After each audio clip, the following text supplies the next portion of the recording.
Smee, Alfred Burrage. "No," said Jackson, with a deprecatory smile.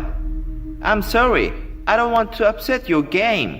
I shan't be doing that because you'll have plenty without me. But I'm not playing any games of hide and seek." It was Christmas Eve, and we were a party of 14 with just a proper leavening of youth. We had dined well, it was the season for childish games, and we were all in the mood for playing them all, that is, except Jackson. When somebody suggested hide and seek, there was rapturous and almost unanimous approval. His was the one dissentient voice. It was not like Jackson to spoil sport or refuse to do as others wanted. Somebody asked him if he were feeling seedy. "No," he answered. "I feel perfectly fit, thanks, but," he added with a smile which softened without retracting the flat refusal, "I'm not playing hide and seek." "Why not?" someone asked. He hesitated for a moment before replying, "I sometimes go and stay at a house where a girl was killed." She was playing hide and seek in the dark. She did not know the house very well. There was a door that led to the servants' staircase. When she was chased, she thought the door led to their bedroom. She opened the door and jumped and landed at the bottom of the stairs. She broke her neck, of course. We all looked serious. Mrs. Fernley said, "How terrible! And were you there when it happened?" Jackson shook his head sadly. "No," he said, "but I was there when something else happened, something worse." "What could be worse than that?" "This was," said Jackson. He hesitated for a moment, then he said, "I wonder if any of you have ever played a game called Smee. It is much better than hide and seek. The name comes from It's Me, of course. Perhaps you'd like to play it instead of hide and seek. Let me tell you the rules of the game. Every player is given a sheet of paper. All the sheets except one are blank. On the last sheet of the paper is written Smee. Nobody knows who Smee is except Smee himself or herself. You turn out the lights and Smee goes quietly out of the room and hides. After a time, the others go off to search for Smee, but of course they don't know who they are looking for. When one player meets another, he challenges him by saying, "Smee!" The other player answers Smee and they continue searching. But the real Smee doesn't answer when someone challenges. The second player stays quietly beside him. Presently, they will be discovered by a third player. He will challenge and receive no answer, and he will join the first two. This goes on until all the players are in the same place. The last one to find Smee has to pay a forfeit. It's a good, noisy, amusing game. In a big house, it often takes a long time for everyone to find Smee. Perhaps you'd like to try. I'll happily pay my forfeit and sit here by the fire while you play. It sounds a good game, I remarked. Have you played it too, Jackson? Yes, he answered. I played in the house that I was telling you about. And she was there? The girl who broke? No, said someone else. He told us he wasn't there when she broke her neck. Jackson thought for a moment. I don't know if she was there or not. I'm afraid she was. I know that there were 13 of us playing the game, and there were only 12 people in the house, and I didn't know that girl's name. When I heard that whispered name in the dark, it didn't worry me. But I tell you, I'm never going to play that kind of game again. It made me quite nervous for a long time. I prefer to pay my forfeit at once. We all stared at him. His words did not make sense at all. Tim Walsh was the kindest man in the world. He smiled at us all. "This sounds like an interesting story," he said. "Come on, Jackson, you can tell it to us instead of paying their forfeit." "Very well," said Jackson. "And here is his story. Have you met the Sangstons? They are cousins of mine and they live in Surrey. 5 years ago, they invited me to go and spend Christmas with them. It was an old house with lots of unnecessary passages and staircases. A stranger could get lost in it quite easily. Well, I went down for that Christmas. Violet Sangston promised me that I knew most of the other guests. Unfortunately, I couldn't get away from my job until Christmas Eve. All the other guests had arrived there the previous day. I was the last to arrive and I was only just in time for dinner. I said hello to everyone I knew, and Violet Sangston introduced me to the people I didn't know. Then it was time to go into dinner. That is perhaps why I didn't hear the name of a tall, dark-haired, handsome girl whom I hadn't met before. Everyone was in rather a hurry, and I am always bad at catching people's names. She looked cold and clever. She didn't look at all friendly, but she looked interesting, and I wondered who she was. I didn't ask, because I was sure that someone would speak to her by name during the meal. Unluckily, however, I was a long way from her at table. I was sitting next to Mrs. Gorman, and as usual, Mrs. Gorman was being very bright and amusing. Her conversation is always worth listening to, and I completely forgot to ask the name of the dark, proud girl. There were 12 of us, including the Sangstons themselves. We were all young, or trying to be young. Jack and Violet Sangston were the oldest, and their 17-year-old son Reggie was the youngest. It was Reggie who suggested Smee when the talk turned to the games. He told us the rules of the game just as I've described them to you. Jack Sangston warned us all. "If you are going to play game in the dark," he said, "please be careful of the back stairs on the first floor. A door leads to them, and I've often thought about taking the door off. In the dark, a stranger to the house could think they were walking into a room. A girl really did break her neck on those stairs." I asked how it happened. "It was about 10 years ago, before we came here. There was a party, and they were playing hide and seek. This girl was looking for somewhere to hide. She heard somebody coming and ran along the passage to get away. She opened the door thinking it led to a bedroom. She planned to hide in there until the seeker had gone. Unfortunately, it was a door that led to the back stairs.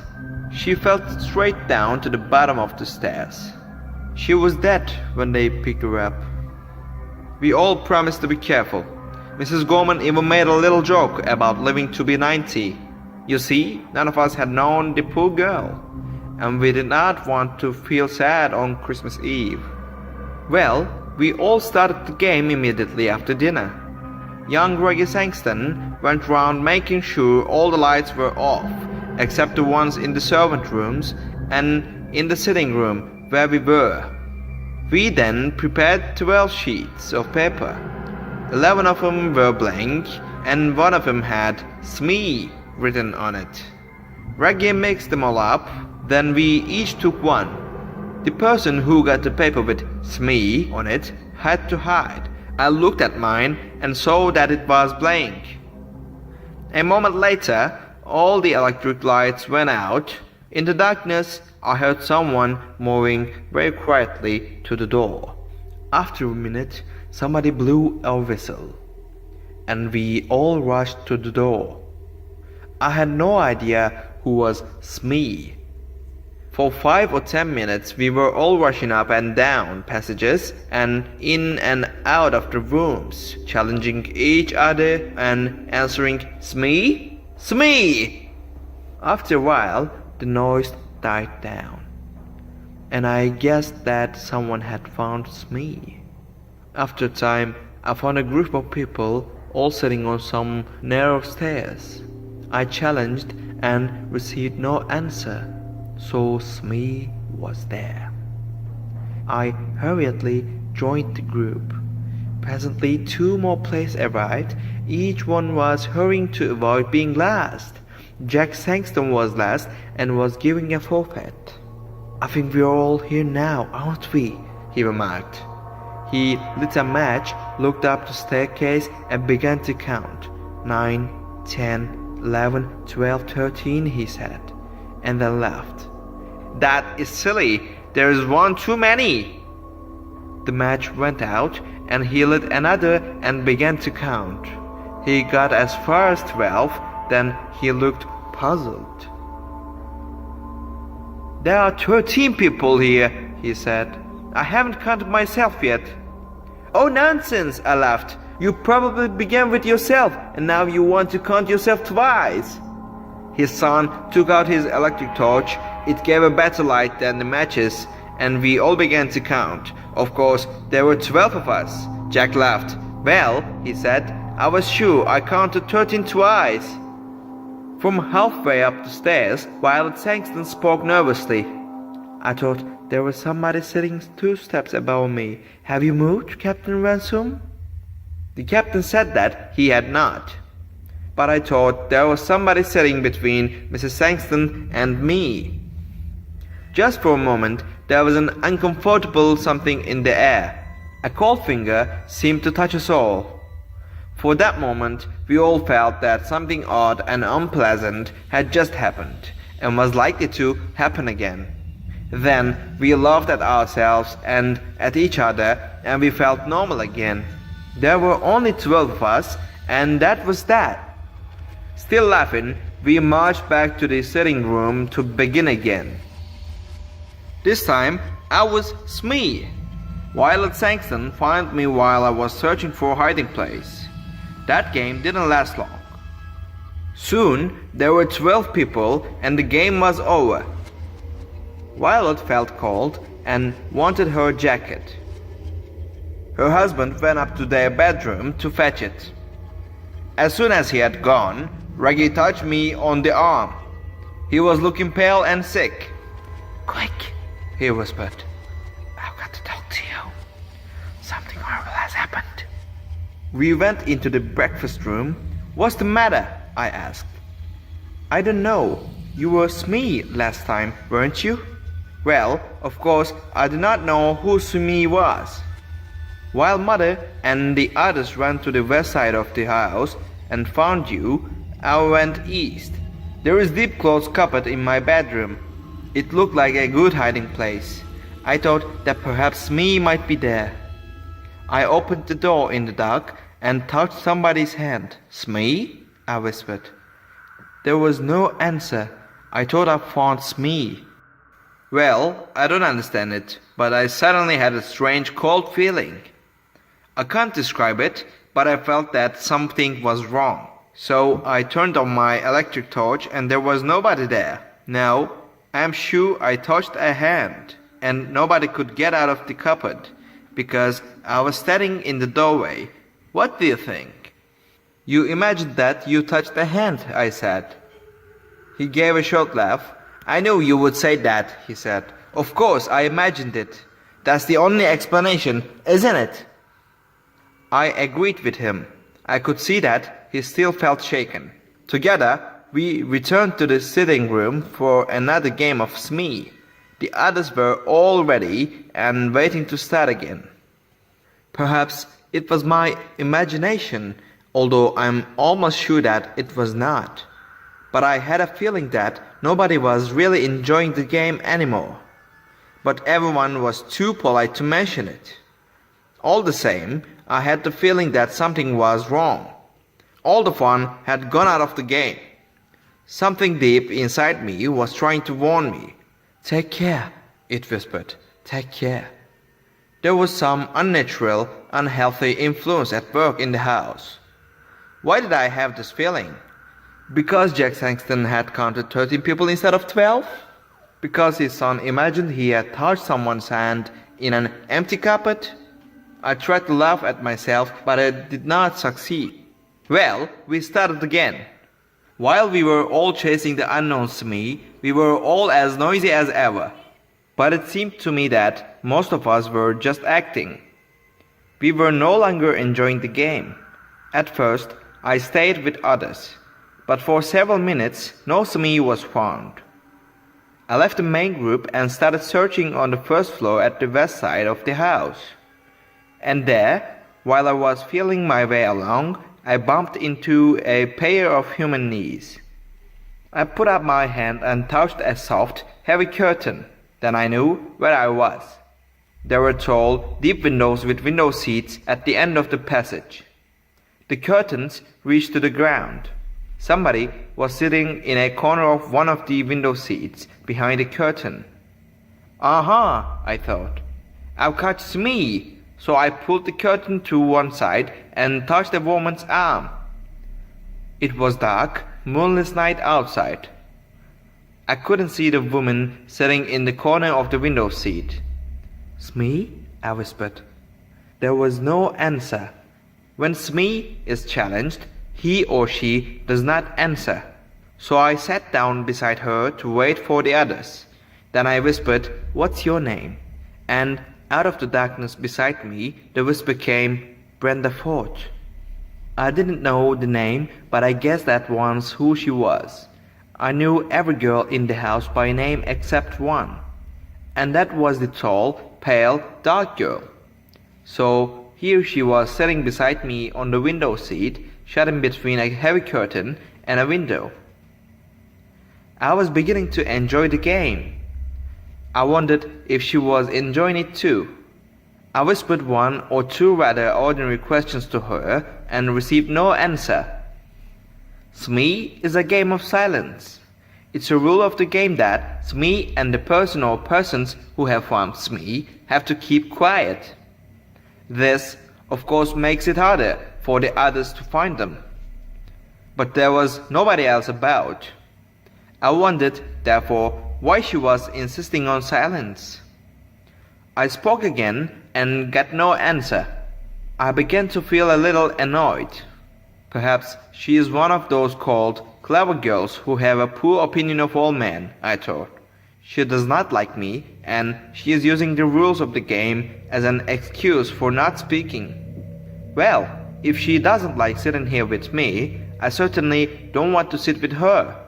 I turned away from her. I hope someone finds us soon, I thought. As I sat there, I realized that I disliked sitting beside this girl very much indeed. That was strange. The girl I had seen at dinner had seemed likable in a cold kind of way. I noticed her and wanted to know more about her, but now I felt really uncomfortable beside her.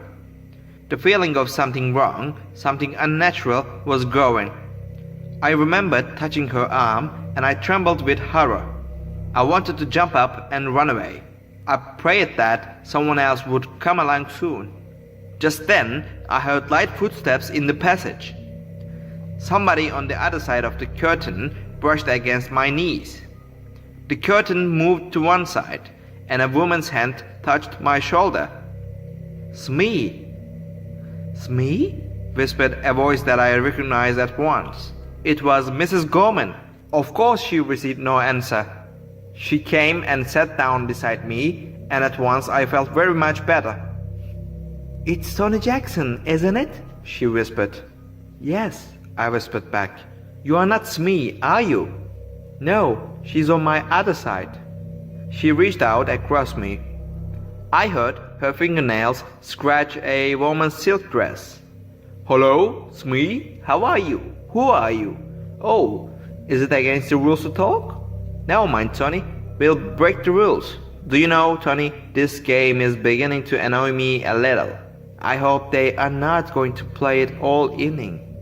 I'd like to play a nice quiet game all together beside a warm fire." "Me too," I agreed. "Can't you suggest something to them? There is something rather unhealthy about this particular game. I'm sure I'm being very silly, but I can't get rid of the idea that we've got an extra player, somebody who ought not to be here at all." That was exactly how I felt, but I did not say so. However, I felt very much better. Mrs. Gorman's arrival had chased away my fears. We sat talking. I wonder when the others will find us, said Mrs. Gorman.